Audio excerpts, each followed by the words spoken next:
France Bonneau.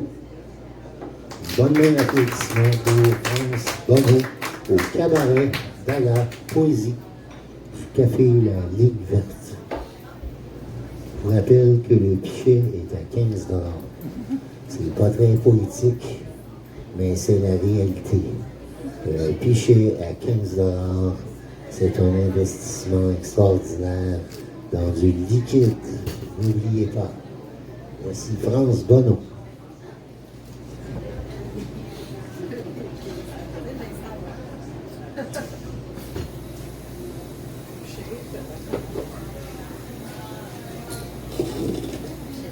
J'ai envie ce soir de faire un texte de Normand Lebeau.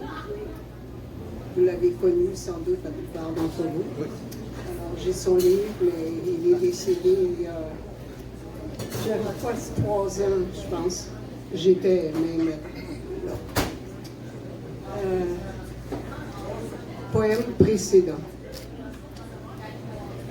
Vous n'avez pas idée comme j'ai dû faire vite pour écrire les poèmes précédents.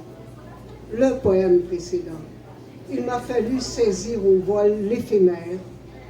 L'idée est venue comme une flatulence, comme un gaz qu'on tenterait d'immobiliser. Coucher du gaz sur papier, c'est jouer avec le feu. C'est risquer de consumer la matière grise, d'enflammer l'imagination et, danger, d'engendrer une autre idée. Ainsi, quand un auteur vous dit « Pour moi, écrire, c'est un pet. Pensez-y 2 fois avant de vous boucher le nez. Laissez vos scrupules de côté et exploitez le tout de go. Sinon, tout comme la flatulence, elle risque de se gâter et de produire le résultat navrant que vous connaissez. L'ennui, c'est que dépourvu d'identité, l'idée a beau venir de loin, on ignore si c'est une nouvelle immigrante ou si son visa a souvent de fois été estampillé. Mais estampillé que de recycler les idées, tout créateur aspire à voler de ses propres ailes, Z-A-L-E, sans cambrioler les idées déjà reçues sur papier. On espère toujours créer un précédent, mais vous n'avez pas idée comme il est illusoire de réaliser ces idées léatoires. Et puis après, il faut de la suite dans les idées. Si votre puits est à sec, il faudra abreuver votre déjà vu à un sourire d'inspiration, à une source d'inspiration vive pour leur donner du souffle et éviter qu'elles deviennent des idées ratées. Voilà de...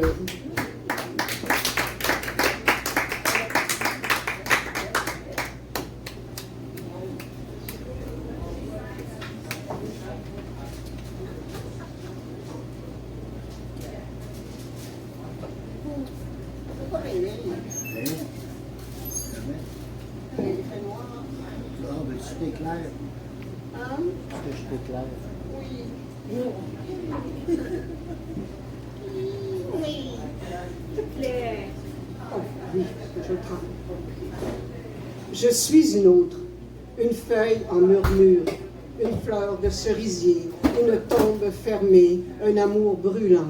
Je suis latente et encombrée de chemins. Paginée d'interrogations, une plume à la main, je mets en scène des jours retrouvés. Et debout, les poings ouverts, je marche devant mon corps des années d'éternité. Si je prends du retard, je confie à l'insouciance ma rame de bateau. Peu à peu, je reprends pied et parole. Je suis une autre, une femme, une bête, une nation, un désir effréné, enflammé de chemin, j'accompagne la vie qui bat.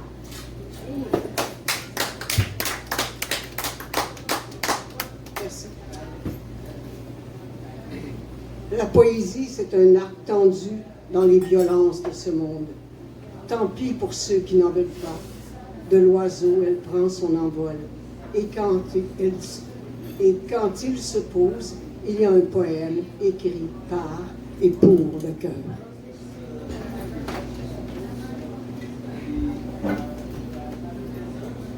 Réflexion.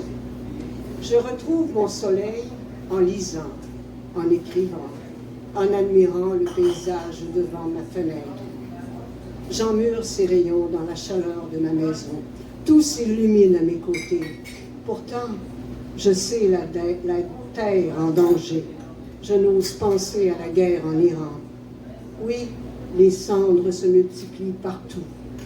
Aucune virgule, sauf en moi, dans ma vie heureuse malgré cela. Rien à ajouter en ce jour de mai.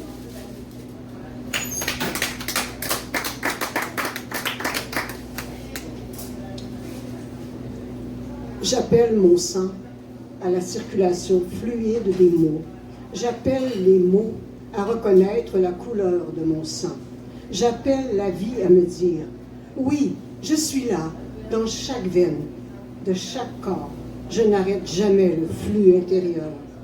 Le sang appelé, la vie en route, je dormirai ce soir avec l'espoir, juste là, à mes côtés.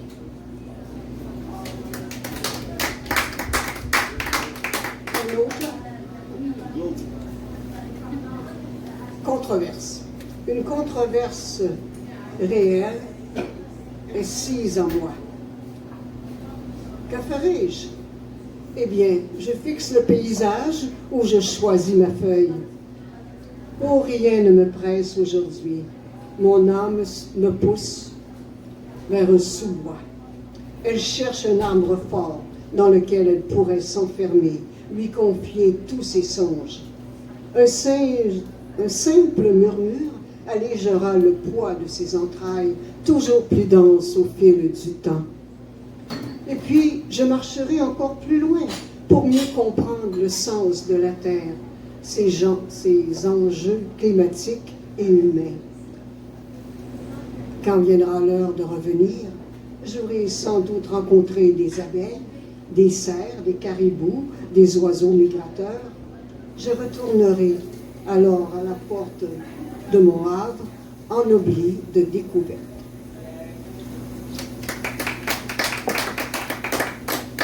Oh, je n'avais pas fini. Ennobli de découvertes. Pour le moment, je marche, une main ouverte sur l'éclosion du temps. Belle journée, c'est elle, la divine, la déesse, l'intime beauté rencontrée sur ma route.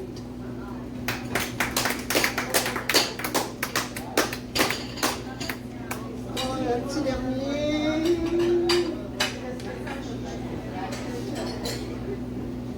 Ah. Un petit dernier nom.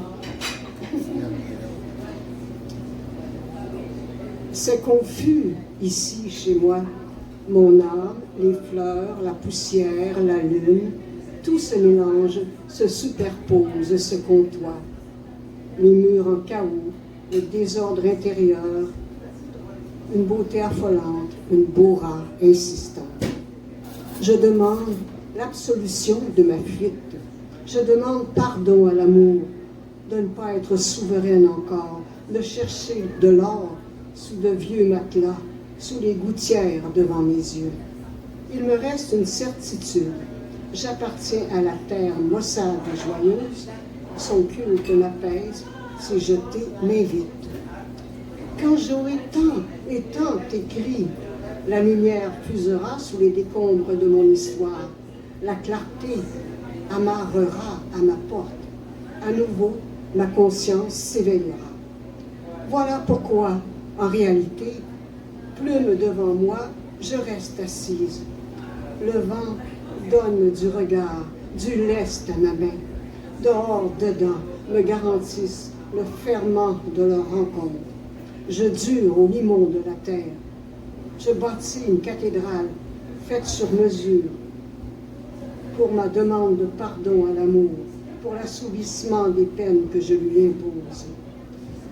Que sais-je de la figure humaine que je transporte avec moi, du son de ma voix? Il fait nuit sur la métamorphose. La lune serait-elle habitée?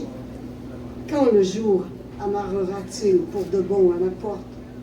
Quand j'aurai tout dessiné, tout sculpté, vos yeux, vos jeux, les miens aux abords, à l'orée du nouveau monde?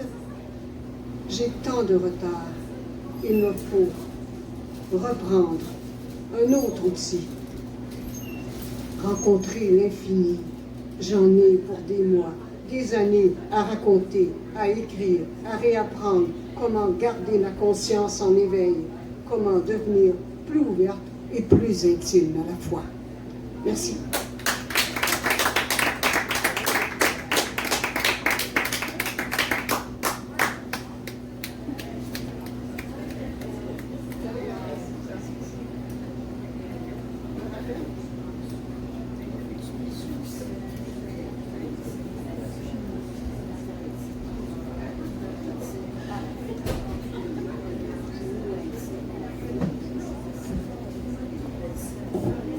Merci, France Bonneau.